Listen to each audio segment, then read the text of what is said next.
खालसा वाहिगुरू जी की फतेह। सतनाम वाहिगुरू साहिब जी। तनासरी महला चौथा। इच्छा पूरक सर्ब सुख दाता हर, जा कै बस है काम तेरा। ਧੰਨ ਗੁਰੂ ਰਾਮਦਾਸ ਮਹਾਰਾਜ ਜੀ ਬਖਸ਼ਿਸ਼ ਕਰ ਰਹੇ ਨੇ, ਜਿਹੜਾ ਉਹ ਹਾਰ ਹੈ ਨਾ ਪ੍ਰਮਾਤਮਾ, ਉਹ ਸਾਰੇ ਸੁਖ ਦੇਣ ਵਾਲੇ, ਉਹ ਸਾਰਿਆਂ ਦੀ ਇੱਛਾ ਪੂਰੀਆਂ ਕਰਦਾ ਹੈ। ਗੁਰਮੁਖ ਬੋਲਦੇ ਵੀ ਅਸੀਂ ਇਹ ਪੰਕਤੀ ਪੜ੍ਹਦੇ ਵੀ ਔਰ ਕੰਠਿਆ ਵੀ ਦੱਦਾ ਦਾਤਾ ਇੱਕ ਹੈ ਸਭ ਕੋ ਦੇਵਨਹਾਰ। ਉਹ ਦਾਤਾ ਇੱਕ ਹੀ ਹੈ ਜਿਹਨੇ ਸਾਰਿਆਂ ਨੂੰ ਕੁਝ ਨਾ ਕੁਝ ਦਿੱਤਾ ਹੈ। ਇੱਕ ਤੇ ਉਹਨੇ ਜਨਮ ਦੇ ਕੇ ਭੇਜਿਆ ਹੈ, ਦੂਸਰਾ ਪਹਿਨਣ ਖਾਣ ਦਾ ਪ੍ਰਬੰਧ ਵੀ ਉਹ ਵਾਹਿਗੁਰੂ ਅਕਾਲ ਪੁਰਖ ਆਪ ਹੀ ਕਰਦਾ ਹੈ। ਕੱਲ੍ਹ ਵੀ ਪੰਕਤੀਆਂ ਪੜ੍ਹੀਆਂ ਸਨ, ਤੂੰ ਤਾਹੀ ਡੋਲੈ ਪ੍ਰਾਣੀਆਂ ਤੁਧ ਰਾਖੇਗਾ ਸਿਰਜਣਹਾਰ, ਜਿਨ ਪਦਾਇਸ਼ ਤੂੰ ਕੀਆ ਸੋਈ ਦੇ ਆਧਾਰ, ਜਿਹਨੇ ਤੈਨੂੰ ਪੈਦਾ ਕੀਤਾ ਉਹ ਤੇਰਾ ਫਿਕਰ ਕਰਨ ਵਾਲਾ ਔਰ ਤੇਰੇ ਸਿਰ ਦੇ ਉੱਪਰ ਹੈ।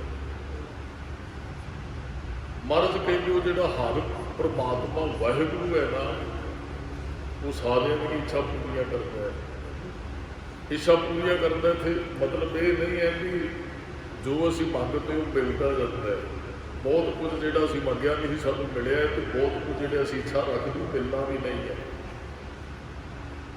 ਇਹ ਪ੍ਰਮਾਤਮਾ ਦੀ ਬਖਸ਼ਿਸ਼ ਵਰਤਦੀ ਹੈ ਜੋ ਉਹਨੇ ਕਿਸੇ ਨੂੰ ਦੇਣਾ। ਹਾਂ, ਅਰਦਾਸ ਕਰਦੇ ਹੈ ਕਈ ਵਾਰੀ, ਜਿਹੜੀ ਦਾਤ ਨਹੀਂ ਵੀ ਮਾਤਾ ਸੁਲੱਖਣੀ ਦੇ ਵਾਂਗੂ ਕਰਮਾਂ ਚੁੱਕੀ, ਗੁਰੂ ਉਹ ਵੀ ਬਖਸ਼ਿਸ਼ ਕਰਦਾ ਹੈ। ਇੱਥੇ ਇੱਛਾ ਪੂਰੀ ਦਾ ਅਰਥ ਸਭੇ ਇੱਛਾ ਪੂਰੀਆਂ ਜਾ ਪਾਇਆ ਅਗਮ ਅਪਾਦਾ, ਇਸ਼ ਪੁੰਨੀ ਵਡ ਭਾਗਣੀ, ਵਰ ਪਾਇਆ ਹਰ ਰਾਏ। ਵਰ ਲਿਆ ਉਹਨੂੰ ਹਰ ਰਾਏ ਨੂੰ ਜਦੋਂ ਮਿਲ ਗਏ, ਇੱਛਾ ਵੀ ਨਾਲ ਦੀ ਨਾਲ ਹੀ ਪੂਰੀ ਹੋ ਗਈ। ਹਰ ਨੂੰ ਪਾ ਲਿਆ, ਇੱਛਾ ਵੀ ਪੂਰੀ ਹੋ ਗਈ, ਤੇ ਸਾਰੇ ਸੁਖ ਵੀ ਉਹ ਦਿੰਦੇ। ਜਾ ਕੇ ਵਸ ਹੈ ਕਾਮ ਢੇਰਨਾ, ਜਿਹਦੇ ਵਸ ਚੋਂ ਕਾਮ ਢੇਰ ਲਓ। ਇਸ ਵਰਗੀ ਇੱਕ ਗਾਂ ਹੈ, ਇੱਕ ਧਰਮ ਦੇ ਅੰਦਰ ਗੁਰਮੁਖਾਂ ਨੇ ਉਹਨਾਂ ਦਾ ਜ਼ਿਕਰ ਕਰਦੇ ਨੇ ਵੀ ਉਹ ਜੋ ਕੁਝ ਉਹਦੇ ਤੋਂ ਮੰਗੋ ਭਾਈ ਉਹ ਦੇ ਦਿੱਤੀ ਹੈ। ਸਤਿਗੁਰੂ ਕਹਿੰਦੇ ਇੱਥੇ ਸਿੱਖ ਵਾਸਤੇ ਕਿ ਨਾਮ ਹੀ ਕਾਮ ਢੇਰ ਲਓ ਹੈ।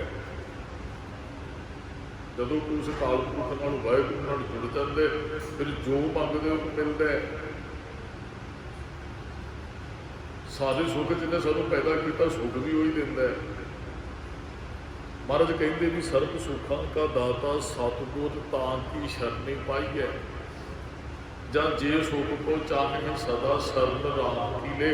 ਮਹਾਰਾਜ ਕਹਿੰਦੇ ਜੇ ਸਦੀਵੀ ਸੁੱਖ ਚਾਹੁੰਦਾ ਫਿਰ ਤੈਨੂੰ ਉਹਦੇ ਨਾਲ ਜੁੜਨਾ ਪਏਗਾ। ਹਰ ਹਰ ਨਾਮ ਜਪੋ ਮਨ ਮੇਰੇ, ਜਿਤ ਸਦਾ ਸੁੱਖ ਹੋਵੇ ਦਿਨ ਰਾਤੀ। ਮਹਾਰਾਜ ਕਹਿੰਦੇ ਉਹਨੂੰ ਜਪਿਆ ਕਰ। ਜੇ ਦਿਨ ਰਾਤ ਸੁਖੀ ਹੋਣਾ ਚਾਹੁੰਦਾ, ਹਰ ਹਰ ਨਾਮ ਜਪੋ ਮਨ ਮੇਰੇ, ਜਿਤ ਸਿਮਰਤ ਸਭ ਕੇਲ ਵੇਖ। ਪਾਪ ਲਹਾਤੀ, ਤੇਰੇ ਸਾਰੇ ਪਾਪ ਜਿਹੜੇ ਧੁੱਪ ਜਾਣਗੇ। ਉਹਨੂੰ ਜਪ ਤੇ ਸਹੀ। ਹਰ ਹਰ ਨਾਮ ਜਪੋ ਮਨ ਮੇਰੇ, ਜਿਤ ਦਾਲ ਦੁੱਖ ਭੁੱਖ ਸਭ ਲਹਿ ਜਾਤੀ। ਦੁੱਖ ਵੀ ਦੂਰ ਹੋ ਜਾਣਗੇ, ਭੁੱਖ ਵੀ ਲੈ ਲੇਗੀ। ਇੱਛਾ ਤਾਂ ਹੀ ਪੂਰੀ ਹੋਏਗੀ ਕਿ ਭੁੱਖ ਅੰਦਰੋਂ ਮਿਟ ਗਈ। ਤਾਂ ਹੁਣ ਇੱਛਾ ਪੂਰੀ ਹੋਣੀ, ਬਸ ਭੁੱਖ ਹੀ ਖਤਮ ਕਰ ਦੇਣੀ ਹੈ। ਵਾਹਿਗੁਰੂ ਭੁੱਖ ਮਿਟਾ ਦਿੰਦਾ, ਫਿਰ ਉਹ ਭੁੱਖ ਲਾ ਦਿੰਦੇ। ਸਾਚੀ ਨਾਮ ਕੀ ਲਾਗੇ ਭੁੱਖ, ਜੇ ਤੂੰ ਭੁੱਖ ਹੈ ਖਾਈ ਚੱਲੀਏ ਹੈ ਦੁੱਖ, ਫਿਰ ਨਾਮ ਦੀ ਭੁੱਖ ਲੱਗੇਗੀ। ਨਾਮ ਹਰ ਕੀਰਤਨ ਦਾ ਆਰੂ ਬਣ ਜਾਏਗਾ। ਜਾਂ ਖਾਲ ਵਿੱਚ ਤੈਨੂੰ ਵਸਤੂ ਪਈਓ, ਸਤ ਸੰਤੋਖ ਵਿਚਾਰੋ। ਅੰਮ੍ਰਿਤ ਨਾਮ ਠਾਕੁਰ ਕਾ ਪਇਓ, ਜਿਸ ਦਾ ਸਭ ਆਧਾਰੂ। ਜੇ ਕੋ ਖਾਵੇ ਜੇ ਕੋ ਭੁੰਚੈ, ਤਿਸ ਕਾ ਹੋਏ ਉਧਾਰੂ। ਉਹ ਫਿਰ ਨਾਮ ਨੂੰ ਖੁਰਾਕ ਬਣਾ ਦਿੰਦੇ ਵਾਹਿਗੁਰੂ, ਤੇ ਉਹਦੇ ਵਿੱਚ ਫਿਰ ਸਾਰੀਆਂ ਭੁੱਖਾਂ ਦੂਰ ਹੁੰਦੀਆਂ। ਉਸ ਤਰ੍ਹਾਂ ਉਹਨੂੰ ਤ੍ਰਿਪਤ ਨਹੀਂ ਹੁੰਦਾ, ਸੰਤੋਖ ਦੇ ਦਿੰਦਾ ਉਹ।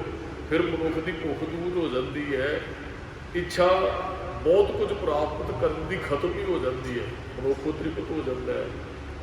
महाराज कहते हर हर नाम जपो अन मेरे मुख गुरमुख प्रीत लगाती।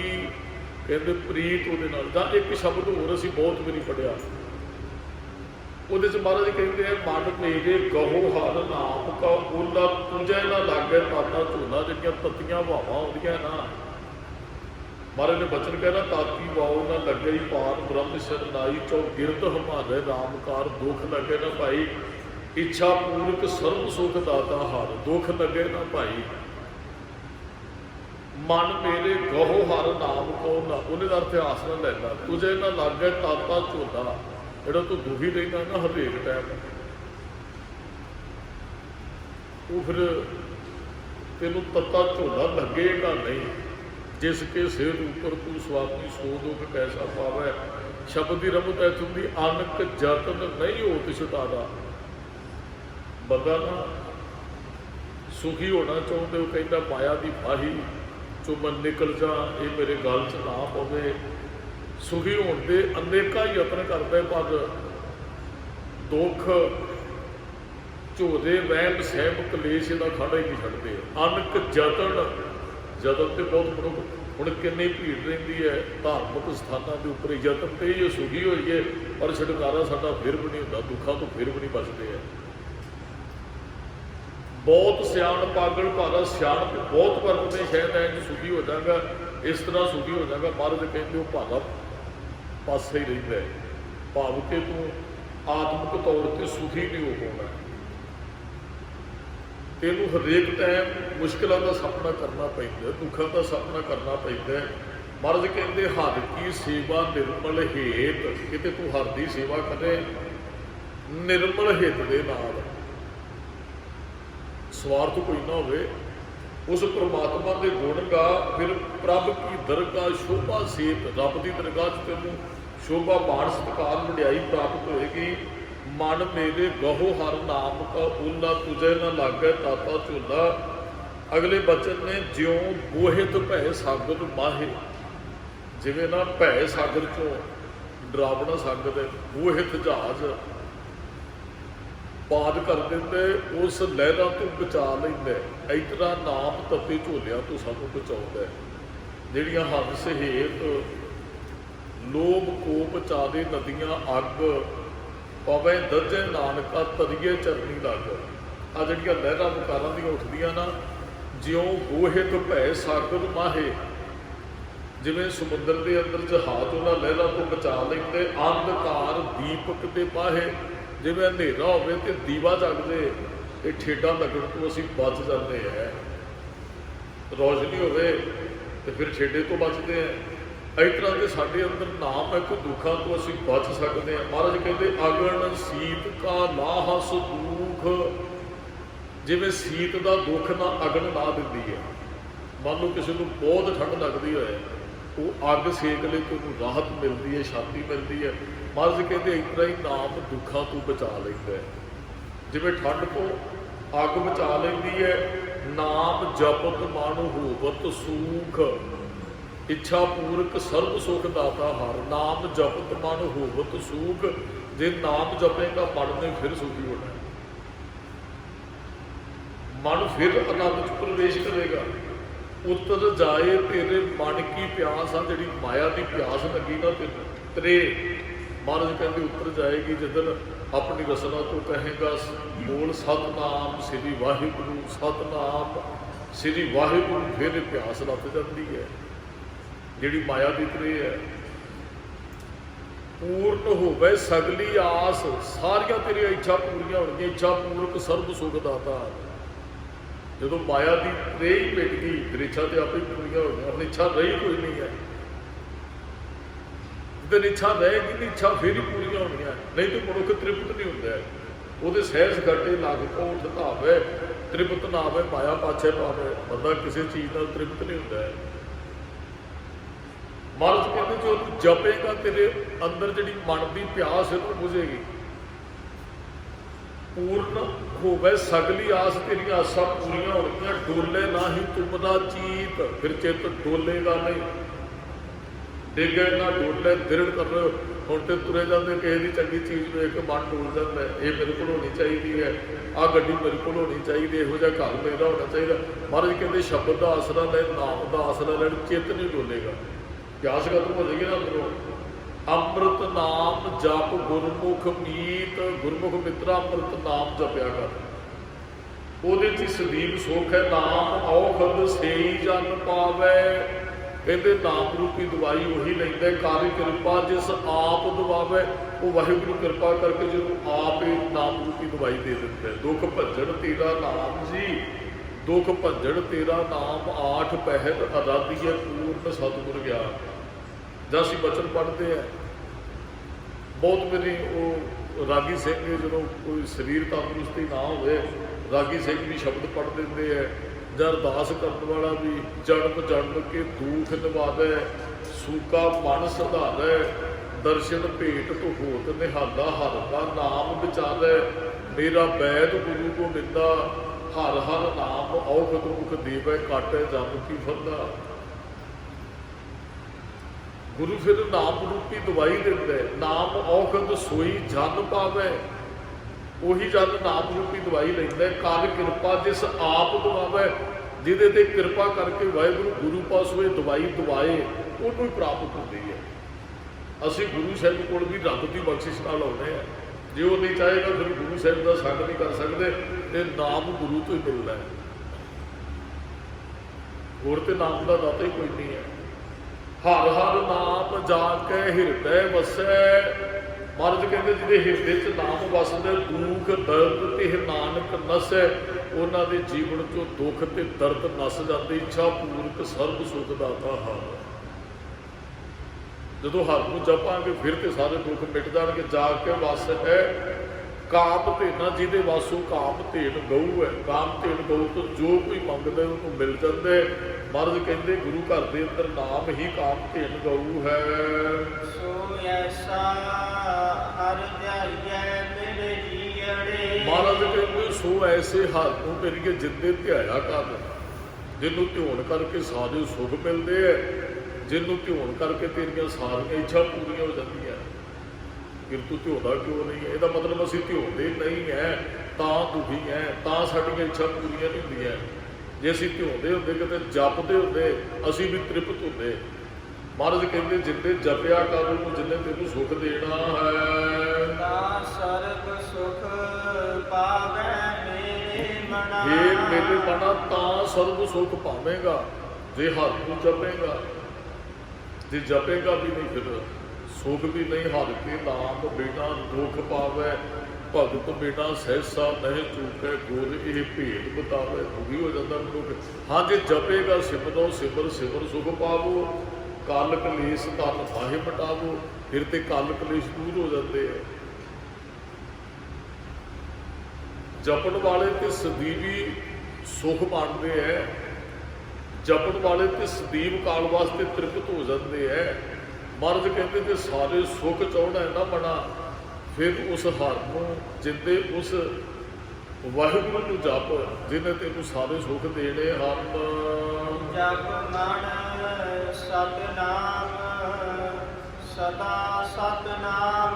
ਮਨ ਉਹ ਸਥਿਤ ਜਿਹੜਾ ਰਹਿਣ ਵਾਲਾ ਨਾਮ ਜਪ ਇੱਕ ਨਾਮ ਹੀ ਹੈ ਜਿਹੜਾ ਸਾਡੇ ਨਾਲ ਜਾਣਾ ਗੁਰਮੁਖੋ, ਬਾਕੀ ਤੇ ਸਭ ਨਾਸ਼ਵਾਨ ਹੈ। ਸੰਸਾਰ ਕਹਿ ਲਓ ਜਾਂ ਹੋਰ ਕੋ ਜਿਹੜਾ ਅਸੀਂ ਧਨ ਇਕੱਠਾ ਕਰਦੇ ਹਾਂ, ਜੋ ਕੁਝ ਜ਼ਮੀਨ ਜੋ ਕੁਝ ਵੀ ਹੈ, ਉਹ ਸਾਡੇ ਨਾਲ ਨਹੀਂ ਜਾਣਾ।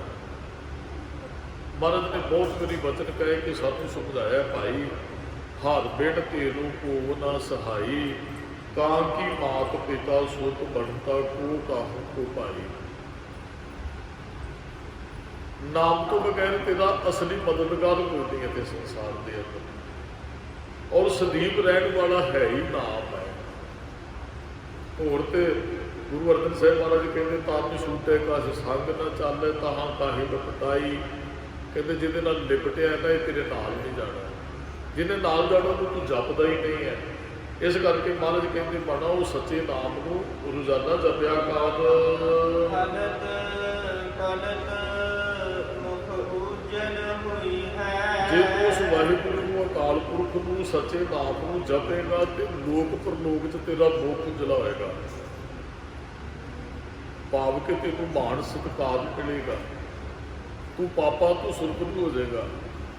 ਸੰਸਾਰ 'ਚ ਰਹਿੰਦੇ ਆ ਲੋਕ ਤੈਨੂੰ ਭਲਾ ਕਹਿਣਗੇ, ਕਿਉਂਕਿ ਭਲੇ ਮਾਰਗ 'ਤੇ ਜੇ ਚੱਲੇਗਾ ਤਾਂ ਲੋਕਾਂ ਨੇ ਭਲਾ ਕਹਿਣਾ। ਸੱਚੇ ਮਾਰਗ ਚੱਲਦੇ ਆ ਉਸਤਤ ਕਦੇ ਜਹਾਨ, ਤੇ ਪਲਟ ਦੇ ਵਿੱਚ ਵੀ ਨਾਮ ਵੀ ਜਾਣਾ ਹੈ ਜੇ ਜਪਿਆ ਹੋਏਗਾ ਤਾਂ। ਤਿੰਨ ਮਿੱਤਰ ਨੇ ਸਾਡੇ, ਪਰਿਵਾਰ, ਧਨ ਤੇ ਕਰਮ। ਪਰਿਵਾਰ ਨੇ ਵੀ ਇੱਥੇ ਰਹਿ ਜਾਣਾ, ਸ਼ਮਸ਼ਾਨ ਘਾਟ ਤੱਕ ਜਾਣਗੇ, ਤੇ ਧਨ ਵੀ ਉੱਥੋਂ ਤੱਕ ਹੀ ਕੰਮ ਆਉਣਾ। ਕਰਮ ਸਾਡੇ ਨਾਲ ਜਾਣੇ। ਫਰੀਦਾ ਅਮਲ ਜੇ ਕੀਤੇ ਦੁਨੀ ਵਿੱਚ ਦਰਗਹ ਆਏ ਕੰਮ, ਸਾਡਾ ਪਲਟ ਕਰਮਾਂ ਨੇ ਸਵਾਰਨਾ। ਜਿਹੜੇ ਅਸੀਂ ਚੰਗੇ ਕਰਮ ਕਰਾਂਗੇ ਤੇ ਜਿਹੜਾ ਹਲਕ ਹੈ ਉਹ ਚੰਗੇ ਗੁਣਾਂ ਨੇ ਸਵਾਰਦਾ ਹੈ। ਹਾਂ, ਗੁਣ ਵੀ ਸਾਡੇ ਨਾਲ ਜਾਂਦੇ, ਚੰਗਿਆਈਆਂ, ਬੁਰਿਆਈਆਂ, ਵਾਚੇ, ਧਰਮ, ਹਦੂਰ। ਇੱਥੇ ਚੰਗੇ ਗੁਣਾਂ ਸਹਿਤ ਵਿਚਰਾਂਗੇ, ਉਹ ਚੰਗਿਆਈ ਸਾਡੇ ਨਾਲ ਜਾਂਦੀ ਹੈ, ਬੁਰਿਆਈ ਵੀ ਜਾਂਦੀ ਹੈ। ਬੁਰਿਆਈ ਨੇ ਉੱਥੇ ਸਜ਼ਾ ਦਿਵਾਉਣੀ ਹੈ ਤੇ ਚੰਗਿਆਈ ਨੇ ਸੁਰਖ ਨੂੰ ਕਰਨਾ ਹੈ। ਸਾਨੂੰ ਜੰਮਣ ਮਰਨ ਦੇ ਗੇੜ ਤੋਂ ਬਚਾਂਗੇ ਜੇ ਸਾਡੇ ਅੰਦਰ ਸੱਚ ਹੋਇਆ ਤਾਂ। ਹਿਸਾਬ ਕਿਤਾਬ ਤੇ ਸਾਨੂੰ ਸਾਰਿਆਂ ਨੂੰ ਦੇਣਾ ਹੀ ਪੈਣਾ। ਲੇਖਾ ਦਾ ਆਪ ਕੇਸੀਆ ਬੈਠਾ ਕੱਢ ਬਈ ਰਜਿਸਟਰ ਤੇ ਉਹਨੇ ਵਹੀਆਂ ਤੇ ਖੋਲ ਹੀ ਲੈਣੀ ਹੈ। ਜੇ ਕੋਈ ਚੰਗੇ ਕਰਮ ਹੋਣਗੇ ਤਾਂ ਫਿਰ ਅਸੀਂ ਬਚ ਸਕਾਂਗੇ, ਜੇ ਚੰਗੇ ਕਰਮ ਨਹੀਂ ਹੈ ਤੇ ਫਿਰ ਉੱਥੇ ਸਦਾ ਦੇ ਹੱਕਦਾਰ ਹੋਵਾਂਗੇ। ਹਲਤ ਵੀ ਚੰਗੇ ਗੁਣਾ ਕਰਕੇ ਸਮਝਦਾ, ਇਹ ਨਹੀਂ ਵੀ ਧਨ ਬਹੁਤਾ ਜੇ ਕੋਈ ਉਹਦਾ ਲੋਕ ਸਮਝੇਗਾ, ਨਾ ਨਾ, ਸ਼ੁਭ ਗੁਣਾ ਕਰਕੇ ਤੇ ਪਲਤ ਵੀ ਸ਼ੁਭ ਗੁਣਾ ਕਰਕੇ, ਚੰਗੇ ਕਰਮਾਂ ਕਰਕੇ ਸਾਡਾ ਸਬਰ ਸਕਦਾ ਹੈ। ਤੇ ਜਿਹੜੇ ਜਪਦੇ ਨੇ ਜਿਹਨੇ ਨਾਮ ਧਿਆਇਆ ਗਏ ਬਿਸ਼ਕਤ ਘਾਲ ਨਾਨਕ ਤੇ ਮੁਖ ਉਜਲੇ ਕੀਤੀ ਛੁੱਟੀ ਨਾਲ, ਉਹਨਾਂ ਦੇ ਮੁਖ ਉਜਲੇ ਲੋਕ 'ਚ ਵੀ ਪਰਲੋਕ 'ਚ ਵੀ।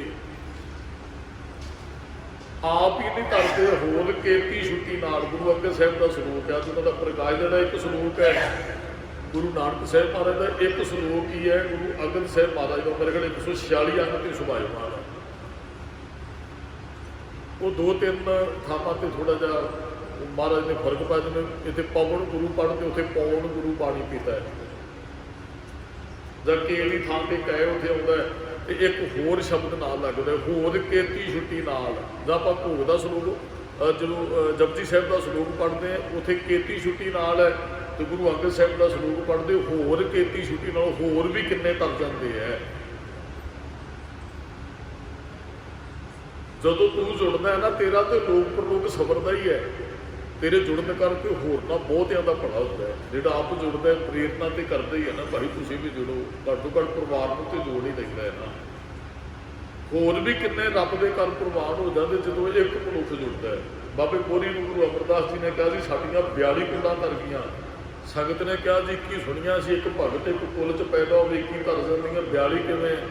ਮਹਾਰਾਜ ਕਹਿੰਦੇ 21 ਕੁੱਲਾਂ ਸਾਡੇ ਕਰਕੇ ਤੇ 21 ਕੁੱਲਾਂ ਸਾਡੇ ਪੁੱਤਰ ਬੋਰੀ ਕਰਕੇ, ਕਿਉਂਕਿ ਬੋਰੀ ਪੁੱਤ ਸਨਮੁਖ ਹੋਆ ਰਾਮਦਾਸ ਹੈ ਪਹਿਲੀ ਪਾਈ ਜੀ। ਵੀ ਭੜੇ ਪੁੰਨੇ ਇਹਨਾਂ ਦੇ ਅੰਦਰ ਵੀ 21 ਕੁੱਲਾਂ ਇਹਦੇ ਕਰਕੇ ਕੀ ਹੋਰ 21 ਕੁੱਲਾਂ ਤਰ ਗਈਆਂ ਨਾ ਜੇ ਇੱਕ ਜੁੜ ਗਿਆ ਤਾਂ।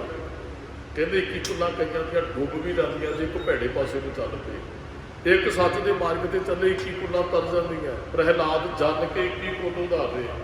ਮਹਾਰਾਜ ਕਹਿੰਦੇ ਭਾਈ ਲੋਕ ਪਰਲੋਕ ਦੇ ਅੰਦਰ ਮੁਖ ਉਜਲਾ ਹੋਏਗਾ। ਨਿਤ ਧਿਆਈਐ ਹਰ ਪੁਰਖ ਨਿਰੰਜਨਾ। ਜਦੋਂ ਨਿਤ ਹਰ ਪੁਰਖ ਨਿਰੰਜਨ ਨੂੰ ਧਿਆਏਗਾ, ਨਿਰ ਅੰਜਨ ਕਾਲਕ ਤੋਂ ਰਹਿਤ, ਉਹ ਪੁਰਖ, ਇਹ ਪੁਰਖ ਸ਼ਬਦ ਮੂਲ ਮੰਤਰ 'ਚ ਬਹੁਤ ਵਧੀਆ ਆਇਆ, ਬਹੁਤ ਵਧੀਆ ਪਾਠ ਕੀਤੇ ਹੈ। ਮਹਾਰਾਜ ਕਹਿੰਦੇ ਨਿਤ ਧਿਆਈਐ, ਉਸ ਕਾਲ ਪੁਰਖ ਨੂੰ ਨਿਤ ਧਿਆਉਣਾ ਹੈ। ਵੈਸੇ ਤਾਂ ਹੁਣ ਅਸੀਂ ਦਿਨ ਵੀ ਬੰਨੇ ਆ ਤੇ ਟਾਈਮ ਵੀ ਬੰਨਿਆ ਹੋਇਆ। ਉਹ ਕਈ ਮਤਲਬ ਵੀ ਮੱਸਿਆ ਵਾਲੇ ਦਿਨ ਨਹੀਂ ਜਾਣਾ ਆਪਾਂ ਗੁਰਦੁਆਰੇ, ਜਾਂ ਭਾਈ ਆਪਾਂ ਤੇ ਸੰਗਰਾਮ ਤੇ ਜਾਣਾ ਫਲਾਣੇ ਦਾ ਦੇ। ਮਹਾਰਾਜ ਕਹਿੰਦੇ ਨਿਤ ਧਿਆਈਏ ਹਰ ਪੁਰਖ ਨਿਰੰਜਨਾ। ਨਿਤ ਗੁਰਦੁਆਰੇ ਆਉਣਾ, ਰਹਿਤ ਲੈਦਾ ਤੇ ਲਿਖਿਆ ਨੇਤੀ ਉਹਨੂੰ ਜਪਣਾ ਹੈ। ਸਾਨੂੰ ਨਿਤ ਨੇਮ ਦਿੱਤਾ ਨਾ, ਉਹ ਨਿਤ ਦਾ ਨੇਮ ਹੈ ਜਿਹੜਾ ਅਸੀਂ ਕਰਦੇ ਹਾਂ। 5 ਬਾਣੀਆਂ ਸਵੇਰੇ ਤੇ 2 ਬਾਣੀਆਂ ਰਾਤ ਨੂੰ। ਸੂਰਜ ਢਲਦੇ ਆ ਔਰ ਸੁਣਾਉਣ ਲੱਗਿਆ। ਮਹਾਰਾਜ ਕਹਿੰਦੇ ਵਾਹਿਗੁਰੂ ਨੂੰ ਹੋਰ ਅਸੀਂ ਕਰਮ ਨੇਤੀ ਕਰਦੇ ਹਾਂ, ਪ੍ਰਸਾਦਾ ਨੇਤੀ ਛਕਦੇ ਹਾਂ। ਨਿਤ ਇੱਕ ਵਾਰੀ ਨਹੀਂ 3 ਵਾਰੀ ਪ੍ਰਸਾਦਾ ਛਕਦੇ ਹਾਂ, ਜ਼ਿਆਦਾ ਵੀ ਕੋਈ ਛਕਦਾ ਹੈ। ਬਹੁਤੇ ਕਰਮਾਂ ਜਿਹੜੇ ਰੂਟੀਨ ਅਨੁਸਾਰ ਅਸੀਂ ਰੋਜ਼ ਕਰਦੇ ਹਾਂ, ਪਰ ਇਹ ਅਸੀਂ ਜਿਹੜੀ ਬਾਣੀ ਪੜ੍ਹਨ ਵਾਲਾ ਕਰਮ ਹੈ ਜਾਂ ਜਪਣ ਵਾਲਾ ਉਹ ਰੂਟੀਨ ਨਾਲ ਬਹੁਤਾ ਨਹੀਂ ਕੋਈ ਧਿਆਨ ਨਾਲ ਕਰਦਾ। ਪ੍ਰਸ਼ਾਦਾ ਸਾਰੇ ਹੀ ਛਕਦੇ ਆ, ਨਿਤਨੇਮ ਵੀ ਕਿੰਨਾ ਕੁ ਕਰਦੇ ਆ। ਵੈਸੇ ਭੁੱਖ ਪ੍ਰਸ਼ਾਦੇ ਦੀ ਸਾਰਿਆਂ ਨੂੰ ਲੱਗਦੀ ਹੈ, ਨਾਮ ਦੀ ਕੀਰਤਨ ਦੀ ਭੁੱਖ, ਕਥਾ ਦੀ ਭੁੱਖ, ਬਾਣੀ ਦੀ ਭੁੱਖ ਕਿੰਨਿਆਂ ਨੂੰ ਲੱਗਦੀ ਹੈ ਜੀ। ਮਹਾਰਾਜ ਕਹਿੰਦੇ ਭਾਈ ਉਹਨੂੰ ਨਿਤ ਧਿਆਓ ਜਿਹਨੇ ਤੁਹਾਨੂੰ ਸੁੱਖ ਦੇਣਾ, ਜਿਹਨੇ ਲੋਕ ਪ੍ਰਲੋਕ ਵਿੱਚ ਤੁਹਾਡੀ ਬਾਹ ਪਕੜਨੀ ਹੈ, ਉਹਨੂੰ ਸਦਾ ਜਪੋਗੇ ਤੇ ਸਦਾ ਵਾਸਤੇ ਸੁਖੀ ਹੋਵੋਗੇ। ਵਿਸ਼ਰਾਮ ਦੇ ਕੇ ਮਹਾਰਾਜ ਕਹਿੰਦੇ ਹਨ, ਜਹ ਹਰ ਸਿਮਰਨ ਭਇਆ ਤਹ ਉਪਾਦ ਕਦ ਕੀਨੀ। ਮਹਾਰਾਜ ਕਹਿੰਦੇ ਜਿੱਥੇ ਸਿਮਰਨ ਹੋਣ ਲੱਗ ਪੈਂਦਾ ਨਾ ਉੱਥੋਂ ਝਗੜੇ ਖਤਮ ਹੋ ਜਾਂਦੇ ਆ। ਜਿੱਥੇ ਬਾਣੀ ਪੜ੍ਹੀ ਜਾਂਦੀ ਉੱਥੇ ਝਗੜੇ ਨਹੀਂ ਰਹਿੰਦੇ ਆ। ਦੂਖ ਲੋਗ ਸੰਤਾਪ ਉਤਰੇ ਸੁਣੀ ਸੱਚੀ ਬਾਣੀ। ਜਹ ਹਰ ਸਿਮਰਨ ਭਇਆ, ਜਿੱਥੇ ਸਿਮਰਨ ਹੋਣ ਲੱਗ ਪਿਆ ਤਹਿ ਉਪਾਦ ਗਤ ਕੀਨੀ, ਉੱਥੋਂ ਕਹਿੰਦੇ ਜਿਹੜੇ ਉਪਾਦ ਸੀ ਖਤਮ ਹੋ ਜਾਂਦੇ ਆ। ਆਤਮਿਕ ਅਵਸਥਾ ਮਨੁੱਖ ਨੂੰ ਪ੍ਰਾਪਤ ਹੁੰਦੀ ਹੈ। ਬੜ ਭਾਗੇ ਹਰ ਜਪਣਾ, ਉਹ ਸਾਰੇ ਜਪ ਵੀ ਨਹੀਂ ਸਕਦੇ। ਵੱਡੇ ਭਾਗਾਂ ਵਾਲੇ ਭਾਈ ਉਸ ਅਕਾਲ ਪੁਰਖ ਨੂੰ ਜਪਦਾ ਹੈ। ਜਨ ਨਾਨਕ ਕਉ ਗੁਰ ਇਹ ਮਤ ਦੀਨੀ। ਹਾਂ ਭਾਈ, ਗੁਰੂ ਨਾਨਕ ਸਾਹਿਬ ਜੀ ਕਹਿੰਦੇ ਨਾਨਕ ਨੂੰ ਤੇ ਗੁਰੂ ਨੇ ਮੱਤ ਦੇ ਦਿੱਤੀ। ਜਪ ਹਰ ਭਵ ਜਲ ਤਰਨਾ। ਭਾਈ ਅਸੀਂ ਹਾਦੀ ਨੂੰ ਜਪ ਕੇ ਭਵ ਜਲ ਤੋਂ ਤਰ ਸਕਦੇ। ਇਹ ਮੱਤ ਤੇ ਗੁਰੂ ਸਾਨੂੰ ਵੀ ਦਿੰਦੇ ਹੈ। ਰੋਜ਼ ਪੜ੍ਹਦੇ ਨਾ, ਵਾਹਿਗੁਰੂ ਨਾਮ ਜਹਾਜ਼ ਹੈ ਚੜੇ ਸੂਤਰੇ ਪਾਰ। ਨਾਮ ਹੀ ਜਹਾਜ਼ ਹੈ, ਜੇ ਚੜਾਂਗੇ ਤੇ ਪਾਰ ਉਤਰਾਂਗੇ। ਇਹ ਮੱਤ ਤੇ ਗੁਰੂ ਹੀ ਦਿੰਦਾ ਹੈ ਨਾ। ਨਾਮ ਦਾ ਆਸਰਾ ਲਓ, ਨਾਮ ਕਰਕੇ ਤੁਸੀਂ ਭਵ ਸਾਗਰ ਤੋਂ ਪਾਰੋਗੇ। ਮੱਤ ਤੇ ਸਾਨੂੰ ਵੀ ਗੁਰੂ ਦਿੰਦਾ, ਪਰ ਅਸੀਂ ਮੱਤ ਲੈਂਦੇ ਨਹੀਂ ਹੈ, ਜਾਂ ਅਸੀਂ ਸੁਣ ਲੈਂਦੇ ਮੰਨਦੇ ਨਹੀਂ ਹੈ। ਸੰਗਤ ਜੀ ਇੰਨੀਆਂ ਕੁ ਬੇਨਤੀਆਂ ਹੁਕਮਨਾਮੇ ਦੇ ਸੰਬੰਧ 'ਚ ਪ੍ਰਵਾਨ ਕਰਦੀਆਂ ਜੀ। ਅੱਜ ਦੇ ਦਿਨ ਸਿੱਖਾਂ ਦੇ ਦੂਸਰੇ ਗੁਰੂ ਧੰਨ ਗੁਰੂ ਅੰਗਦ ਸਾਹਿਬ ਮਹਾਰਾਜ ਦਾ ਪ੍ਰਕਾਸ਼ ਜਿਹੜਾ ਉਹ ਮੱਤੇ ਕੀ ਸਰਾਂ ਸਰਾਏ ਨਾਗਾ ਜ਼ਿਲ੍ਹਾ ਫਿਰੋਜ਼ਪੁਰ ਸੀ ਉਸ ਸਮੇਂ। ਅੱਜ ਸ੍ਰੀ ਮੁਕਤਸਰ ਸਾਹਿਬ ਜ਼ਿਲ੍ਹਾ ਹੈ। ਆਪਾਂ ਜਿੱਥੇ ਬੈਠੇ ਆ 45-46 ਕਿਲੋਮੀਟਰ ਇੱਥੋਂ ਦੂਰ ਹੈ। ਕੋਟਕਪੂਰੇ ਤੋਂ ਆਪਾਂ ਅੱਗੇ ਜਾਂਦੇ ਹਾਂ, 50 ਕਿਲੋਮੀਟਰ ਦੇ ਦਾਇਰੇ 'ਚ ਉਹ ਸਥਾਨ ਪੈਂਦਾ ਹੈ। ਸਾਨੂੰ ਜ਼ਰੂਰ ਦਰਸ਼ਨ ਕਰਨੇ ਚਾਹੀਦੇ ਹੈ। ਇੱਥੇ ਇੱਕ ਖੱਤਰੀ ਪ੍ਰਵਾਨ ਰਹਿੰਦਾ ਭਾਈ ਫੇਰੂ ਮੰਨ। ਉਹਨਾਂ ਦੀ ਪਤਨੀ ਦਾ ਨਾਮ ਹੈ ਦਇਆ ਕੌਰ। ਉਹ ਪੁਰਾਤਨ ਸਮੇਂ ਤੋਂ ਚਲੋ ਵਧੀਆ ਪਰਿਵਾਰ ਹੈ, ਨਿੱਕਾ ਜਿਹਾ ਇਹ ਵਪਾਰੀ ਹੈ ਪਰਿਵਾਰ ਵੀ, ਆਪਣੀ ਹੱਟ ਪਾਈ ਹੈ ਤੇ ਗੁਜ਼ਾਰਾ ਕਰਦਾ ਹੈ। ਇਹ ਵੈਸ਼ਨੋ ਦੇਵੀ ਦੇ ਭਗਤ ਸਨ। ਜਿਹੜਾ ਭਗਤ ਭਾਈ ਫੇਰੂ ਮੰਨ ਲੈਣਾ, ਇਹ ਇਧਰ ਖੱਟੜੇ ਜੰਮੂ ਜਾਂਦੇ ਹੁੰਦੇ ਹਨ ਵੈਸ਼ਨੋ ਦੇਵੀ ਤੇ ਯਾਤਰਾ ਕਰਨ ਵਾਸਤੇ। ਹੁਣ ਇਹਨਾਂ ਦੇ ਘਰੇ ਗੁਰੂ ਅੰਗਦ ਸਾਹਿਬ ਮਹਾਰਾਜ ਦਾ ਭਾਈ ਲਹਿਣੇ ਦੇ ਰੂਪ 'ਚ ਪ੍ਰਕਾਸ਼ ਹੁੰਦਾ ਹੈ। ਵਿਸਾਖ ਮਹੀਨੇ 'ਚ 1504 ਦੇ ਅੰਦਰ ਗੁਰੂ ਅੰਗਦ ਸਾਹਿਬ ਮਹਾਰਾਜ ਜੀ ਦਾ ਸਰਾਏ ਨਾਗਾ ਮੱਤੇ ਕੀ ਸਰਾਮ ਪ੍ਰਕਾਸ਼ ਹੁੰਦਾ ਹੈ। ਨਿੱਕੇ ਜਿਹੇ ਬੱਚੇ ਨੂੰ ਚੰਗੇ ਗੁਣਾ ਸਹਿਤ ਪਾਲਿਆ ਜਾਂਦਾ ਹੈ, ਕਿਉਂਕਿ ਮਾਂ ਪਿਓ ਬੰਦਗੀ ਵਾਲੇ ਭਾਵੇਂ ਜੁੜੇ ਹੋ ਵੈਸ਼ਨੋ ਦੇਵੀ ਨਾਲ ਸਨ ਔਰ ਉਹਨਾਂ ਦਾ ਜੀਵਨ ਚੰਗਾ ਹੈ। ਬੱਚੇ ਨੂੰ ਵੀ ਚੰਗੇ ਗੁਣ ਸਿਖਾਏ। ਤੇ ਜਦੋਂ 1526 ਦੇ ਵਿੱਚ ਫੇਰੂ ਮੰਦ ਜੀ ਚੜ੍ਹਾਈ ਕਰ ਦਿੰਦੇ ਆ, 1526 'ਚ, ਤੇ ਉਦੋਂ ਆਪਾਂ ਭਾਈ ਲਹਿਣੇ ਦੀ ਭਰ ਜਵਾਨੀ ਉਮਰ ਗੇਲੋ ਵੀ ਭਰ ਜਵਾਨੀ ਉਮਰ ਦੇ ਅੰਦਰ 22 ਸਾਲ ਦੀ ਉਮਰ ਬਣਦੀ ਹੈ। ਪਿਤਾ ਜੀ ਨੇ ਸਰੀਰ ਤਿਆਗਣ ਲੱਗਾ, ਕਿਹਾ ਪੁੱਤਰ ਜੀ ਭਾਈ ਲਹਿਣੇ ਨੂੰ ਅਸੀਂ ਬੜੇ ਚਿਰ ਤੋਂ ਇਹ ਸੇਵਾ ਕਰਦੇ ਹਾਂ ਵੀ ਅਸੀਂ ਜੰਮੂ ਖੱਟੜੇ ਵਗੈਰਾ ਵੈਸ਼ਨੋ ਦੇਵੀ ਦੇ ਦਰਸ਼ਨਾਂ ਲਈ ਜਾਂਦੇ ਤੇ ਜਥਾ ਅਸੀਂ ਲੈ ਕੇ ਜਾਂਦੇ। ਸੇਵਾ ਸਾਨੂੰ ਸੰਗਤ ਨੇ ਬਖਸ਼ਿਸ਼ ਕੀਤੀ ਹੈ ਤੇ ਬੇਟਾ ਸਾਡੇ ਤੋਂ ਬਾਅਦ ਤੁਸੀਂ ਸੰਗਤ ਲੈ ਕੇ ਉੱਥੇ ਜਾਇਓ। ਪਿਤਾ ਜੀ ਅਸੀਂ ਜ਼ਰੂਰ ਇਹ ਸੇਵਾ ਨਿਭਾਵਾਂਗੇ। ਫਿਰ 6 ਸਾਲ ਭਾਈ ਲਹਿਣਾ ਜੀ ਉੱਥੇ ਮੋਹਰੀ ਲੱਗ ਕੇ ਸੰਗਤ ਲੈ ਕੇ ਜਾਂਦੇ ਆ। 1526 ਦੇ ਵਿੱਚ ਖਡੂਰ ਸਾਹਿਬ ਭਾਈ ਲਹਿਣਾ ਜੀ ਚਲੇ ਜਾਂਦੇ, ਕਿਉਂਕਿ ਸੰਗਰ ਪਿੰਡ ਮਹਾਰਾਜ ਦਾ ਸਹੁਰਾ ਪਿੰਡ ਹੈ ਖਡੂਰ ਸਾਹਿਬ ਦੇ ਬਿਲਕੁਲ ਨਾਲ। ਮਾਤਾ ਖੀਵੀ ਜੀ ਦੇ ਨਾਲ ਗੁਰੂ ਸਾਹਿਬ ਜੀ ਦਾ ਵਿਆਹ ਹੋ ਜਾਂਦਾ ਹੈ। ਉੱਥੇ ਇੱਕ ਭਾਈ ਯੋਗ ਰਹਿੰਦਾ, ਉਹ ਬਾਣੀ ਪੜ੍ਹਦਾ। ਇੱਕ ਭਾਈ ਸੀਆ ਰਹਿੰਦਾ। ਭਾਈ ਲਹਿਣੇ ਨੇ ਉੱਥੇ ਵੀ ਜਾ ਕੇ ਹੱਟੀ ਪਾ ਲਈ ਜੀ ਖਡੂਰ ਸਾਹਿਬ। ਇੱਕ ਦਿਨ ਅੰਮ੍ਰਿਤ ਵੇਲੇ ਇਸ਼ਨਾਨ ਕਰਨ ਗਏ ਭਾਈ ਲਹਿਣਾ ਜੀ ਕਿ ਉੱਥੇ ਭਾਈ ਜੋਤ ਨੇ ਬਾਣੀ ਪੜ੍ਹੀ ਅੰਮ੍ਰਿਤ ਵੇਲੇ, ਜਿਤ ਸੇਵਿਆ ਸੁਖ ਪਾਈਏ ਸੋ ਸਾਹਿਬ ਸਦਾ ਸੰਭਾਲੀਏ, ਜਿਤ ਕੀਤਾ ਪਾਈਏ ਆਪਣਾ ਸਾਕਾਲ ਪੁਰੀ ਕਿਉਂ ਘਾਲੀਏ, ਬੰਦਾ ਮੂਲ ਨਾ ਕੀਚਈ ਦੇ ਨਵੀਂ ਨਦਰ ਨੇ ਹਾਲੀਏ, ਸਾਹਿਬ ਨਾਲ ਨਾ ਹਾਰੀਏ ਤੇ ਵੇਹਾ ਪਾਸਾ ਢਾਲੀਏ, ਕਿਛ ਲਾਹੀ ਉੱਪਰ ਕਾਲੀਏ, ਜਿਤ ਸੇਵਿਆ ਸੁਖ ਪਾਈਏ। ਭਾਈ ਲਹਿਣਾ ਜੀ ਕਹਿੰਦੇ ਸੇਵਾ ਤੇ ਅਸੀਂ ਬੜੇ ਚਿਰ ਤੋਂ ਕਰਦੇ ਪਰ ਸੁੱਖ ਨਹੀਂ ਜੀਵਨ ਦੇ ਅੰਦਰ।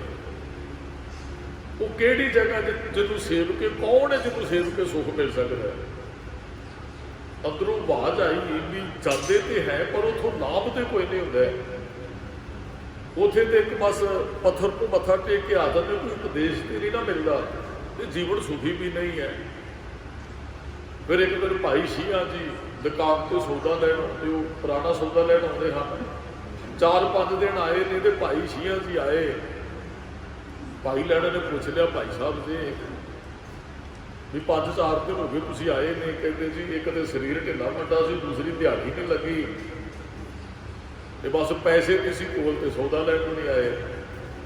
ਉਹ ਆਪਸ ਵਿੱਚ ਗੱਲਾਂ ਬਾਤਾਂ ਚੱਲਦੀਆਂ। ਕਹਿੰਦਾ ਫਿਰ ਗੁਜ਼ਾਰਾ? ਕਹਿੰਦੇ ਜੀ ਬਸ ਰੱਬ ਦੀ ਰਜ਼ਾ 'ਚ ਹੀ ਰਾਜ਼ੀ ਹੈ ਕਿ ਜੋ ਕੁਝ ਘਰੇ ਸੀ ਉਹ ਖਾ ਕੇ ਸ਼ੁਕਰਾਨਾ ਕੀਤਾ। ਉਹ ਭਾਈ ਲਹਿਣਾ ਜੀ ਪੁੱਛਦੇ ਜੁੜੇ ਕਿਹਦੇ ਨਾਲ ਹੋ, ਕਿਹਨੂੰ ਮੰਨਦੇ ਹੋ? ਇੱਕ ਸਿੱਧਾ ਜਿਹਾ ਸ਼ਬਦ ਸਾਡੇ ਪਿੰਡ ਵਾਲਾ, ਕਿਹਨੂੰ ਮੰਨਦੇ ਹੋ? ਭਾਈ ਸ਼ੀਆਂ ਜੀ ਕਹਿੰਦੇ ਜੀ ਗੁਰੂ ਨਾਨਕ ਸਾਹਿਬ ਮਹਾਰਾਜ ਨੂੰ ਕਰਤਾਰਪੁਰ ਬੈਠੇ ਨੇ ਇਸ ਟਾਈਮ, ਅਸੀਂ ਉਹਨਾਂ ਦੇ ਚਰਨਾਂ ਨਾਲ, ਇਹ ਉਹਨਾਂ ਦੀ ਬਖਸ਼ਿਸ਼ ਹੀ ਹੈ, ਸੰਤੋਖ ਬਖਸ਼ਿਆ ਉਹਨਾਂ ਨੇ। ਰੁੱਖੀ ਸੁੱਕੀ ਖਾਏ ਕੇ ਠੰਡਾ ਪਾਣੀ ਪੀਣ ਵਾਲੀ ਭਾਵਨਾ ਅੰਦਰ ਹੈ। ਮਿਲ ਗਿਆ ਤੇ ਛਕ ਲਿਆ, ਨਹੀਂ ਮਿਲਿਆ ਤੇ ਫਿਰ ਵੀ ਸ਼ੁਕਰਾਨੇ 'ਚ ਹੀ ਹੈ। ਹੁਣ ਠੋਕਰ ਤੇ ਅੱਗੇ ਹੀ ਲੱਗੀ ਭਾਈ ਲਹਿਣੇ ਨੂੰ। ਭਾਈ ਸ਼ੀਆਂ ਨੇ ਗੁਰੂ ਨਾਨਕ ਸਾਹਿਬ ਜੀ ਦਾ ਨਾਮ ਲਿਆ। ਭਾਈ ਲਹਿਣੇ ਨੇ ਸੁਣਿਆ। ਉਹ ਚਲੋ ਘਟਨਾ ਤਾਂ ਥੋੜ੍ਹੀ ਜਿਹੀ ਲੰਮੀ ਹੈ, ਮੈਂ ਸੰਖੇਪ ਬੇਨਤੀ ਕਰਨੀ ਹੈ ਵੀ ਉਹ ਪੈਸੇ ਥੋੜ੍ਹੇ ਸਨ, ਆਟਾ ਤੇ ਸਬਜ਼ੀ ਹੋਰ ਦੇਣ ਲੱਗੇ ਤੇ ਭਾਈ ਸ਼ੀਆਂ ਜੀ ਕਹਿੰਦੇ ਨਾ ਭਾਈ ਸਾਹਿਬ ਜੀ ਅਸੀਂ ਪਰਾਇਆ ਹੱਕ ਖਾਣ ਵਾਲੇ ਨਹੀਂ, ਅਸੀਂ ਵੰਡ ਕੇ ਛਕਣ ਵਾਲੇ ਹਾਂ। ਹੱਕ ਪਰਾਇਆ ਨਾਮ ਦਾ ਉਸ ਸੂਬਤ ਉਸ ਗਾਏ, ਗੁਰ ਪੀਰ ਹਾਮਾ ਤਾਂ ਭਲੇ ਜਾ ਪ੍ਰਦਾਰ ਨਾ ਖਾਏ। ਅਸੀਂ ਤੇ ਘਾਲ ਖਾਏ ਕਿਛ ਹੱਥੋਂ ਦੇ, ਨਾਨਕ ਰਾਹ ਪਛਾਣੈ ਸੇ। ਅਸੀਂ ਤੇ ਕਿਰਤ ਵਿਰਤ ਕਰ ਧਰਮ ਦੀ ਹੱਥੋਂ ਦੇ ਕੇ ਭਲਾ ਬਣਾਇਆ ਲਿਆ, ਅਸੀਂ ਆਟਾ ਨਹੀਂ ਲਿਜਾਣਾ। ਹੁਣ ਬੜਾ ਭਾਈ ਲਹਿਣੇ ਤੇ ਇਹਨਾਂ ਗੱਲਾਂ ਦਾ ਅਸਰ ਹੋਇਆ ਵੀ ਇੰਨਾ ਵੀ ਕਿਸੇ ਅੰਦਰ ਸਬਰ ਸੰਤੋਖ ਹੋ ਸਕਦਾ ਹੈ ਵੀ ਉਹ ਕਿਸੇ ਤੋਂ ਚੀਜ਼ ਦਿੱਤੀ ਵੀ ਨਹੀਂ ਲੈ ਰਿਹਾ ਔਰ ਬੜਾ ਪਿਆਰ ਨਾਲ ਉਹ ਗੁਰੂ ਸਾਹਿਬ ਦੇ ਨਾਲ ਜੁੜਿਆ ਔਰ ਗੁਰੂ ਨਾਨਕ ਸਾਹਿਬ ਤੋਂ ਗੁਣ ਗਾਉਂਦਾ। ਉਹ ਭਾਈ ਲਹਿਣਾ ਜੀ ਕਹਿੰਦੇ ਵੇਖੀਏ ਤੇ ਸਹੀ ਇੰਨੇ ਘਾਟੇ ਦਾ ਕਰਦਾ ਕਿ ਉਹ ਘਰ ਵਾਲੀ ਨੇ ਤੇ ਭਾਈ ਸ਼ੀਆਂ ਨੇ 3 ਪ੍ਰਸ਼ਾਦੇ ਤਿਆਰ ਕੀਤੇ। ਫਕੀਰ ਆ ਗਿਆ, 2 ਉਹਦੇ ਹੱਥਾਂ ਤੇ ਰੱਖ ਦਿੱਤੇ, 1 ਪ੍ਰਸ਼ਾਦਾ ਜਿਹੜਾ ਉਹਦਾ ਛਕ ਕੇ ਸ਼ੁਕਰਾਨਾ ਕੀਤਾ।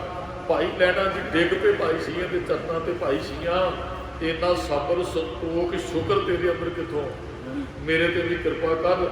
ਭਾਈ ਸ਼ੀਆਂ ਜੀ ਕਹਿੰਦੇ ਭਾਈ ਲਹਿਣਾ ਜੇ ਕੁਝ ਚਾਹੁਣਾ ਹੈ ਕਰਤਾਰਪੁਰ ਦੀ ਧਰਤੀ ਤੇ ਗੁਰੂ ਨਾਨਕ ਸਾਹਿਬ ਦੇ ਚਰਨਾਂ 'ਚ ਚਲੇ ਜਾਣਾ ਕਰ, ਉੱਥੇ ਜਾ ਕੇ ਬਖਸ਼ਿਸ਼ ਵਰਤਣੀ ਹੈ। ਫਿਰ ਭਾਈ ਲਹਿਣਾ ਜੀ ਭਾਈ ਸ਼ੀਆਂ ਦੇ ਪ੍ਰੇਰੇ ਹੋਏ 6ਵੀਂ ਵਾਰ ਜਥਾ ਲੈ ਕੇ ਜਾਣਾ।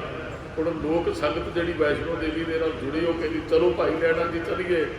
ਭਾਈ ਲਹਿਣਾ ਜੀ ਕਹਿੰਦੇ ਭਾਈ ਅਸੀਂ ਨਹੀਂ ਹੁਣ ਕੋਈ ਜਥਾ ਕਿਤੇ ਲੈ ਕੇ ਜਾਣਾ। ਮੈਂ ਤੇ ਉਹਨਾਂ ਨੇ ਜਵਾਬ ਦੇ ਦਿੱਤਾ ਸੀ ਕਿ ਗੁਰੂ ਨਾਨਕ ਸਾਹਿਬ ਦੇ ਘਰ ਚੱਲੇ ਆ। ਉਹ ਭਾਈ ਲਹਿਣਾ ਜੀ ਫਿਰ ਘੋੜੇ ਤੇ ਚੜ੍ਹ ਕੇ ਜਾਂਦੇ ਆ ਜੀ ਗੁਰੂ ਨਾਨਕ ਸਾਹਿਬ ਜੀ ਨੂੰ ਮਿਲਣ ਵਾਸਤੇ। ਇੱਕ ਬਜ਼ੁਰਗ ਖੇਤਾਂ 'ਚ ਤੁਰਿਆ ਆਉਂਦਾ। ਹੁਣ ਭਾਈ ਲਹਿਣੇ ਨੂੰ ਨਹੀਂ ਪਤਾ ਵੀ ਇਹ ਗੁਰੂ ਨਾਨਕ ਸਾਹਿਬ। ਪੁੱਛ ਲੈਂਦੇ, ਕਹਿੰਦੇ ਬਜ਼ੁਰਗੋ ਕਦੇ ਗੁਰੂ ਨਾਨਕ ਸਾਹਿਬ ਜੀ ਦੀ ਧਰਮਸ਼ਾਲਾ 'ਚ ਗਏ ਹੋ? ਗੁਰੂ ਨਾਨਕ ਸਾਹਿਬ ਮਹਾਰਾਜ ਹੱਸ ਪਏ, ਕਹਿਣ ਲੱਗੇ ਹਾਂ ਜਵਾਨਾ, ਕਿਉਂਕਿ ਇਹਦੀ ਉਮਰ ਅਜੇ ਹੈਗੀ ਹੈ 28 ਕੁ ਸਾਲ ਦੀ। ਭਾਈ ਲਹਿਣੇ ਦੀ ਉਮਰ ਉਦੋਂ 28 ਸਾਲ ਦੀ ਸੀ ਜਦੋਂ ਗੁਰੂ ਸਾਹਿਬ ਦੀ ਹਜ਼ੂਰੀ 'ਚ ਜਾਂਦੇ ਹੈ। 22 ਸਾਲ ਦੀ ਉਮਰ 'ਚ ਫਿਰ ਉੱਪਰ ਚੜ੍ਹਾਈ ਕੀਤੀ, 6 ਸਾਲ ਵੈਸ਼ਨੋ ਦੇਵੀ ਦੇ ਜਾਂਦੇ ਨੇ। ਇੱਧਰ 28 ਸਾਲ ਦੀ ਉਮਰ ਹੈ, ਜਿਹਨੂੰ ਪੁੱਛ ਰਿਹਾ ਉੱਧਰ 63 ਸਾਲ ਦੀ ਉਮਰ ਹੈ ਗੁਰੂ ਨਾਨਕ ਸਾਹਿਬ ਮਹਾਰਾਜ ਦੀ। 1532 ਦੀ ਇਹ ਘਟਨਾ ਹੈ। 1532 'ਚ ਆਏ ਹਨ ਭਾਈ ਲਹਿਣਾ ਜੀ ਗੁਰੂ ਨਾਨਕ ਸਾਹਿਬ ਦੇ ਘਰੇ। 28 ਸਾਲ ਦਾ ਨੌਜਵਾਨ 63 ਸਾਲ ਦੇ ਬਜ਼ੁਰਗ ਨੂੰ ਪੁੱਛਦਾ, ਕਹਿੰਦਾ ਬਾਪੂ ਗੁਰੂ ਨਾਨਕ ਸਾਹਿਬ ਦੇ ਦਰਸ਼ਨ ਕਰਨੇ ਆ, ਜਾਣਦੇ ਹੋ? ਧਰਮਸ਼ਾਲਾ ਬਾਰੇ ਖਬਰ ਹੈ? ਕਹਿੰਦੇ ਜੀ ਹਾਂ। ਕਹਿੰਦੇ ਫਿਰ ਦੱਸ ਦਿਓ ਰਸਤਾ। ਕਹਿੰਦੇ ਨਹੀਂ ਰਸਤਾ ਨਹੀਂ ਦੱਸਣਾ ਗੁਰੂ ਨਾਨਕ ਸਾਹਿਬ ਦੇ। ਕਹਿੰਦੇ ਬਜ਼ੁਰਗਾ ਵੀ ਜੇ ਜਾਣਦਾ ਹੈ ਤੇ ਰਸਤਾ ਦੱਸ। ਕਹਿੰਦੇ ਨਹੀਂ ਰਸਤਾ ਬਹੁਤ ਵਧੀਆ, ਕਿਤੇ ਭਟਕ ਨਾ ਜਾਏ, ਅਸੀਂ ਤੈਨੂੰ ਛੱਡ ਕੇ ਹੀ ਆਉਣਾ ਹੈ। ਰਸਤਾ ਵਧੀਆ ਜਿਹੜਾ ਤੁਸੀਂ ਚੁਣ ਲਿਆ ਹੈ। ਪਰ ਮਹਾਰਾਜ ਕਹਿੰਦੇ ਆ ਕਿਤੇ ਭੁੱਲ ਨਾ ਜਾਈ, ਥਿੜਕ ਨਾ ਜਾਈ, ਪਾਸੇ ਨਾ ਮੁੜ ਜੀ। ਅਸੀਂ ਤੈਨੂੰ ਸਾਡੇ ਮਹਾਰਾਜ ਨੇ ਇਹਦੇ ਘੋੜੇ ਦੀ ਲਗਾਮ ਪਕੜ ਲਈ, ਉੱਤੇ ਬੈਠਾ 28 ਸਾਲਾਂ ਦਾ ਗੱਭਰੂ ਘੋੜੇ ਤੇ ਬੈਠਾ, 63 ਸਾਲ ਦਾ ਬਾਪੂ ਲਗਾਮ ਫੜ ਕੇ ਅੱਗੇ ਤੁਰਿਆ ਜਾਂਦਾ ਹੈ। ਚਲੋ 2-4 ਗੱਲਾਂ ਹੋਈਆਂ ਤੇ ਅੱਗੇ ਧਰਮਸ਼ਾਲਾ ਆਈ ਤੇ ਗੁਰੂ ਨਾਨਕ ਸਾਹਿਬ ਕਹਿੰਦੇ ਪੁਰਖਾ ਵੀ ਘੋੜਾ ਇੱਥੇ ਬੰਨ੍ਹ ਦੇ ਤੇ ਹੱਥ ਮੂੰਹ ਧੋ, ਪ੍ਰਸ਼ਾਦਾ ਪਾਣੀ ਛਕ ਤੇ ਫਿਰ ਗੁਰੂ ਸਾਹਿਬ ਦੇ ਦਰਸ਼ਨ ਕਰਿਓ। ਇਹਨੇ ਘੋੜਾ ਬੰਨਿਆ, ਉਹਨੂੰ ਜਲ ਛਕਾਇਆ, ਆਪ ਪ੍ਰਸ਼ਾਦਾ ਛਕਿਆ ਤੇ ਧਰਮਸ਼ਾਲਾ 'ਚ ਆ ਗਿਆ ਗੁਰੂ ਸਾਹਿਬ ਦੇ ਦਰਸ਼ਨ ਕਰਨੇ ਆ। ਜਦੋਂ ਧਰਮਸ਼ਾਲਾ 'ਚ ਐਂਟਰ ਹੋਇਆ ਨਾ, ਗੁਰੂ ਨਾਨਕ ਸਾਹਿਬ ਜੀ ਸਿੰਘਾਸਨ ਤੇ ਬੈਠੇ ਤੇ ਸੰਗਤ ਮਹਾਰਾਜ ਦੀ ਤਾਬਿਆ 'ਚ ਹਜ਼ੂਰੀ 'ਚ ਬੈਠੀ ਹੈ। ਬਸ ਉਹ ਕਦਮ ਬੜੇ ਮੁਸ਼ਕਲ ਸਨ ਜਿਹੜੇ ਦਰਬਾਰ ਦੇ ਵਿੱਚ ਪੁੱਟੇ ਨੇ, ਦਰਵਾਜ਼ੇ ਤੋਂ ਲੈ ਕੇ ਗੁਰੂ ਨਾਨਕ ਸਾਹਿਬ ਦੇ ਤਖਤ ਤੱਕ ਦਾ। ਅੱਖਾਂ 'ਚੋਂ ਜਲ ਆ ਗਿਆ। ਕਹਿੰਦਾ ਗੁਰੂ ਸਾਹਿਬ ਜੀ ਮਾਫ ਕਰਿਓ, ਧਰਮ ਕਮਾਉਣ ਆਇਆ, ਸਭ ਪਾਪ ਕਮਾ ਲਿਆ। ਮਹਾਰਾਜ ਕਹਿੰਦੇ ਕੀ ਗੱਲ ਹੋ ਗਈ? ਕਹਿੰਦਾ ਜੀ ਮੈਂ ਘੋੜੀ ਤੇ ਬੈਠਾ ਰਿਹਾ, ਤੁਸੀਂ ਲਗਾਮ ਫੜ ਕੇ ਤੁਰਦੇ ਰਹੇ, ਧਰਮ ਕਮਾਉਣ ਆਏ ਤੋਂ ਪਾਪ ਹੋ ਗਿਆ। ਮਹਾਰਾਜ ਕਹਿੰਦੇ ਇਹੋ ਜਿਹੀਆਂ ਗੱਲਾਂ ਛੱਡ, ਕੋਈ ਪਾਪ ਨਹੀਂ ਕੀਤਾ, ਦੱਸ ਤੇਰਾ ਨਾਮ ਕੀ ਹੈ? ਕਹਿੰਦਾ ਜੀ ਲੈਣਾ। ਮਹਾਰਾਜ ਹੱਸ ਪਏ, ਕਹਿੰਦੇ ਫਿਰ ਕੁਝ ਲੈਣ ਆਇਆ, ਅਸੀਂ ਤੈਨੂੰ ਦੇਣਾ ਹੈ, ਤੂੰ ਲੈਣਾ ਹੈ। ਤੇ ਲੈਣ ਵਾਲੇ ਤੇ ਪੁਰਖਾ ਘੋੜੀਆਂ ਤੇ ਚੜ੍ਹ ਕੇ ਆਉਂਦੇ ਹੈ। ਹਾਂ ਲੈਣਾ ਤੁਸੀਂ ਬਹੁਤ ਕੁਝ ਹੈ ਸਾਡੇ ਤੋਂ, ਪਰ ਮਹਾਰਾਜ ਕਹਿੰਦੇ ਤਿਆਰੀ ਅਜੇ ਕਰਨੀ ਪਏਗੀ। ਫਿਰ 7 ਸਾਲ ਭਾਈ ਲੈਣੇ ਨੇ ਉਬੀ ਸੇਵ ਕਦੇ, ਤਨ ਮਨ ਧਨ ਸਭ ਸੌਂਪ ਗੁਰ ਕੋ ਹੁਕਮ ਮੰਨਿਆ ਪਾਈਏ। 7 ਸਾਲ ਸੇਵਾ ਕੀਤੀ, ਜੈਸੀ ਆਗਿਆ ਕੀਨੀ ਠਾਕੁਰ ਤਿਸ ਤੇ ਮੁਖ ਨਹੀਂ ਬੋਲਿਓ। ਜੇ ਗੁਰੂ ਨਾਨਕ ਸਾਹਿਬ ਨੇ ਅੱਧੀ ਰਾਤ ਕਿਹਾ ਨਾ, ਉਹ ਲੈਣਿਆ ਦਿਨ ਚੜ ਗਿਆ। ਭਾਈ ਲੈਣਾ ਕਹਿੰਦੇ ਬਾਬਾ ਜੀ ਦਿਨ ਚੜ ਗਿਆ। ਮੇਰੇ ਵਰਗਿਆਂ ਨੇ ਕਹਿਣਾ ਲੈਣਾ ਜੇ ਗੁਰੂ ਸਾਹਿਬ ਜੀ ਕਹਿ ਦਿੰਦੇ ਦਿਨ ਚੜ ਗਿਆ, ਤੇ ਹੁਣ ਕਾਫੀ ਬਜ਼ੁਰਗ ਵੀ ਨੇ, ਉਹ ਵੀ ਪਿੱਛੇ ਕਹਿ ਦਿੰਦਾ ਦਿਨ ਚੜ ਗਿਆ। ਤੇ ਭਾਈ ਲੈਣੇ ਨੇ ਕਹਿਣਾ ਜੇ ਮੇਰੇ ਬਾਬੇ ਨਾਨਕ ਵਾਸਤੇ ਦਿਨ ਚੜ ਗਿਆ ਨਾ, ਤੇ ਮੇਰੇ ਵਾਸਤੇ ਵੀ ਦਿਨ ਹੀ ਚੜਿਆ ਹੋਇਆ। ਜੇ ਉਹਨਾਂ ਨੇ ਕਿਹਾ ਦਰਖਤ ਨੂੰ ਮਠਿਆਈਆਂ, ਭਾਈ ਲੈਣਾ ਕਹਿੰਦੇ ਲੱਗੀਆਂ। ਜੇ ਲੋਟਾ ਚਿੱਕੜ 'ਚ ਡਿੱਗ ਪੈਂਦਾ, ਛਾਲ ਮਾਰ ਕੇ ਚਲੇ ਜਾਂਦੇ ਹੈ। ਖੀਰ ਨੂੰ ਮਹਾਰਾਜ ਨੂੰ ਪ੍ਰਸੰਨ ਕਰ ਲੈਂਦੇ ਹੈ। ਸਤਿਗੁਰਾਂ ਨੇ ਫਿਰ 1539 'ਚ ਸਰੀਰ ਤਿਆਗਿਆ ਆਪਣਾ। 52 ਤੱਕ ਗੁਰਤਾਗਦੀ ਤੇ ਰਹੇ ਜੀ। 1539 ਤੋਂ ਗੁਰੂ ਅੰਗਦ ਸਾਹਿਬ 52 ਤੱਕ, 1552 'ਚ ਫਿਰ 48 ਸਾਲ ਦੀ ਉਮਰ ਭੋਗ ਕੇ ਮਹਾਰਾਜ ਜੋਤੀ ਜੋਤ ਸਮਾਧ ਅਤੇ ਖਡੂਰ ਸਾਹਿਬ ਦੀ ਧਰਤੀ ਤੇ। ਖੀਰ ਦੀ ਜਿਹੜੀ ਘਟਨਾ ਉਹ ਚੂਹੀ ਡਿੱਗ ਪਈ ਸੰਗਤ ਦੇ ਸਾਹਮਣੇ, ਤੇ ਮਹਾਰਾਜ ਨੇ ਚੁੱਕਣ ਵਾਸਤੇ ਕਿਹਾ ਪੁੱਤਰ ਆਖੇ ਨਾ ਲੱਗੇ, ਭਾਈ ਲੈਣਾ ਜੀ ਲੱਗੇ। ਤੇ ਸਤਿਗੁਰਾਂ ਨੇ ਫਿਰ 1539 'ਚ ਸਰੀਰ ਤਿਆਗਣ ਤੋਂ ਪਹਿਲਾਂ ਗੁਰਤਾਗਦੀ ਭਾਈ ਲੈਣੇ ਨੂੰ ਦੇ ਦਿੱਤੀ। ਅੰਗਦ ਅੰਗ ਨਾਲ ਲਾ ਕੇ ਅੰਗਦ ਬਣਾ ਦਿੱਤਾ। ਜੋਤ ਊਹਾ ਜੁਗਤ ਸਾਏ ਸਹਿਕਾਇਆ ਫੇਰ ਪਲਟੀਐ। ਫਿਰ ਵਿਰਾਗ 'ਚ ਆ ਗਏ ਗੁਰੂ ਅੰਗਦ ਸਾਹਿਬ। ਵਿਰਾਗ ਦਾ ਕਾਰਨ ਸੀ ਕਿ ਗੁਰੂ ਨਾਨਕ ਸਾਹਿਬ ਨੇ ਸਾਨੂੰ ਮੱਥਾ ਟੇਕ ਦਿੱਤਾ। ਜਾ ਕੇ ਖਡੂਰ ਸਾਹਿਬ ਇੱਕ ਕਮਰੇ 'ਚ ਬੈਠਦਾ ਤੇ ਕੋਈ ਦਰਵਾਜ਼ਾ ਨਹੀਂ ਖੁੱਲ੍ਹੇਗਾ। ਫਿਰ ਬਾਬਾ ਬੁੱਢਾ ਜੀ ਜਾਂਦੇ ਆ ਗੁਰੂ ਸਾਹਿਬ ਜੀ ਦਾ, ਉਹ ਫਿਰ 5 ਭੌਤਿਕ ਸਰੀਰ 5 ਤੱਤਾਂ 'ਚ ਵਲੀਟ ਹੋ ਜਾਂਦਾ ਹੈ। ਜਾ ਕੇ ਬਾਬਾ ਬੁੱਢਾ ਜੀ ਕਹਿੰਦੇ ਗੁਰੂ ਅੰਗਦ ਸਾਹਿਬ ਜੀ ਬੜੀ ਵੱਡੀ ਜ਼ਿੰਮੇਵਾਰੀ ਗੁਰੂ ਨਾਨਕ ਸਾਹਿਬ ਨੇ ਤੁਹਾਨੂੰ ਬਖਸ਼ੀ ਹੈ, ਤੇ ਤੁਹਾਨੂੰ ਅੰਦਰ ਨਹੀਂ ਬੈਠਣਾ ਚਾਹੀਦਾ। ਫਿਰ ਪਹਿਲਾ ਸਲੋਕ ਜਿਹੜਾ ਉਚਾਰਨ ਕੀਤਾ ਗੁਰੂ ਅੰਗਦ ਸਾਹਿਬ ਨੇ, ਜਿਸ ਪਿਆਰੀ ਸੋ ਨੇਹ ਤਿਸ ਆਗੇ ਮਰ ਚੱਲੀਏ, ਧ੍ਰਿਗ ਜੀਵਨ ਸੰਸਾਰ ਤਾਂ ਕੇ ਪਾਛੈ। ਜੀਵਨ ਜਿਹਦੇ ਨਾਲ ਪਿਆਰ ਹੋਵੇ ਉਹਦੇ ਤੋਂ ਕੁਰਬਾਨ ਹੋ ਜਾਣਾ ਚਾਹੀਦਾ, ਉਹਦੇ ਨਾਲੋਂ ਟੁੱਟ ਕੇ ਕਾਹਦਾ ਜੀਵਨ ਹੈ। ਆਪ ਭਾਈ ਲੈਣੇ ਜੀ ਦੇ ਸ਼ਬਦ ਸਨ।